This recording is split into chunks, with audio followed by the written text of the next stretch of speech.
मेरे प्यारे बच्चों, ऑफलाइन के क्लास में हम जो है आप लोगों को बता चुके थे कि जो है पराग कोश का जो है डेवलपमेंट कैसे हुआ था। ठीक। और आज जो पढ़ना है पराग कोश, जिसको कि हम लोग बीजाणुधानी भी बोलते हैं, अथवा पराग कोश का विकास के बारे में वहां सिर्फ फिगर हम समझाएंगे। आप लोग को बात पता है, आज जो हम उस फिगर के बारे में डिटेल जो बताएंगे, जो कि आप लोग को लिखा हुआ है, वहां सिर्फ फिगर बताए थे। फिगर में क्या बताए थे कि शुरुआती जो कि तरुण अवस्था होता है उसमें क्या बताए थे कि बाहर का सबसे बाहर जो लेयर था उसको बोले थे एपिडर्मिस। उसके अंदर अनडिफरेंशिएटेड पेरेन्काइमा सेल था, हाइपोडर्मिस सेल। ठीक। वो क्या था कि उसी में से कि चारों कोना जो होता है कोना, उस कोना में से कोई एक सेल क्या होते हैं, एक्टिव होके बड़ा हो जाते हैं और वो क्या कहलाने लगते हैं, आर्कीस्पोडियल सेल। ध्यान से समझना है, कोई इसमें ज्यादा कुछ है नहीं।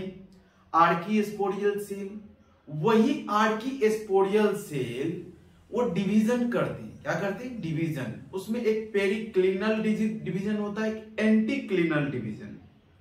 अब बोलोगे सर ये पेरिक्लिनल डिवीजन क्या है, क्या होता होगा इसमें? तो एक्चुअली थोड़ा बढ़िया से समझना इसको। ये जो पेरिक्लिनल डिवीजन होता है ना, हम बताए थे आप लोग को कि ये जो है ये इस आकार से था। अच्छा ध्यान से देखना थोड़ा बेटा मेरे भाई, देखो ये जो था बाहर लेयर, हम बताए थे कि एपिडर्मिस होता है। क्या होता है? एपिडर्मिस। और इस एपिडर्मिस के अंदर क्या होता है, हाइपोडर्मिस सेल होते हैं या अनडिफरेंशिएट सेल। इसके अंदर क्या है, हाइपोडर्मिस सेल। अब क्या होता है कि इसी में से एक सेल जो है एक्टिव हो जाता है। क्या होता है? एक्टिव होता है और वो कहलाने लगता है आर्कीस्पोडियल सेल। और आर्कीस्पोडियल सेल में क्या होता है कि जो है पेरिक्लिनल डिवीजन होता है। तो पेरिक्लिनल डिवीजन होता है, तो इसमें क्या होता है, मान लो ये कोशिका है, तो इसी में क्या होगा, ये इस तरह से डिवाइड करेगा। क्या करेगा? इस तरह से डिवाइड हुआ कि पेरिक्लिनल। अगर यही एंटीक्लिनल डिवीजन होगा तो ये इस तरह से करेगा, तो ये इधर की कोशिका की ग्रोथ होगी। अगर ये इस तरह से करता है तो ये इस तरह से, एक बाहर एक अंदर की ओर। ये कोना मानो, इसके अंदर एपिडर्मिस सेल है, बाहर इसमें पेरिक्लिनल आर्कीस्पोडियल सेल है।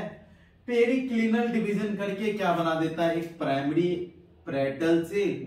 क्या बनाता है? Primary parietal cell. क्या बनाता है? Primary parietal. और दूसरा जो बनता है बाबू, वो है प्राइमरी स्पोरोजीनियस सेल। क्या बनता है? Primary sporogenous cell. अब यहां ध्यान से देखना है। अब क्या कहता है कि यहां क्वेश्चन हम यहां लिखे हैं, तरुण अवस्था में सबसे पहले आप लोग एक बार इसको स्क्रीनशॉट ले लें, ठीक, ताकि इसके अंदर अंडरलाइन करें तो आप लोग को कोई प्रॉब्लम नहीं है। अब क्या होता है कि तरुण अवस्था में पराग कोश एक सुनिश्चित एपिडर्मिस से आवृत कोशिकाओं का होमोजीनियस समूह होता है। कैसा होता है? होमोजीनियस समूह होता है।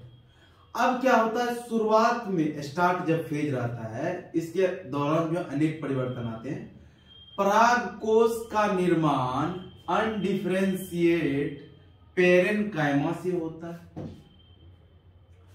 जिस पर एक कोशिकीय परत एपिडर्मिस का आवरण पाया जाता है। वो भी बता चुके हैं आप लोग को। विकास के दौरान एंथर के प्रत्येक कोने की बात कर रहे हैं, एपिडर्मिस के ठीक नीचे वाला पेरेन्काइमा सेल क्रियाशील होकर या हाइपोडर्मिस सेल क्रियाशील होकर क्या बनाता है, आर्कीस्पोडियल सेल बनाता है। अब इस आर्कीस्पोडियल सेल में बताए पेरिक्लिनल डिवीजन होता है एक, जिसके द्वारा जो है कितने प्रकार की कोशिका बनती है, 2 प्रकार की कोशिकाओं का निर्माण होती है। अब एक को क्या बोलेंगे हम लोग, प्राइमरी स्पोरोजिनियस सेल। दूसरा क्या होता है, प्राइमरी पेराइटल सेल।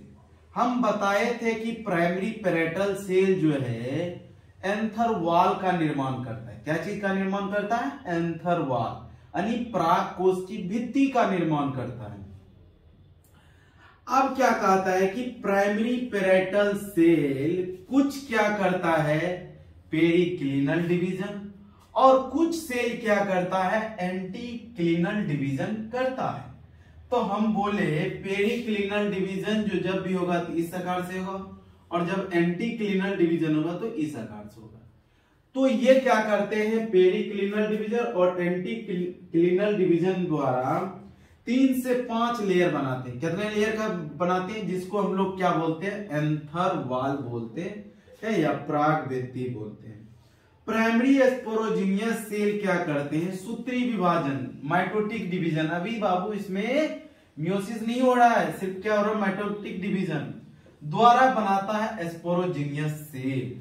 और उस स्पोरोजिनियस सेल को हम लोग पीएमसी, एमएमसी, अब बोलोगे सर एमएमसी क्या है, पीएमसी क्या है, तो पीएमसी हुआ पोलन मदर सेल, एमएमसी हुआ micro mother cell, microspore mother cell. इसको लिखोगे तो लिख सकते हो एमएमसी, जिसको बोलते हैं माइक्रोस्पोर मदर सेल। जैसे स्पोर मदर सेल का नाम आए तो समझ जाना कि जो है इसके अंदर जो है अब क्या होगा, अर्धसूत्री विभाजन, जिसको मियोसिस बोलते हैं। एक हिंदी में होता है, ये क्या बोलते हैं, ये पीएमसी का फुल फॉर्म होता है pollen mother cell, pollen mother cell.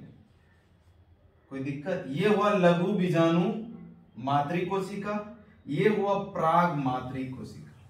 तो यहां तक किसी को समझने में दिक्कत, अगर जो है ये चीज समझने में, जो न्यू स्टूडेंट होगा समझने में दिक्कत हुआ होगा, तो वो क्या है कि एक लेक्चर और बना है, उसको देख लेना, तब ये अच्छी तरीके से आप लोग को समझ में आ जाए।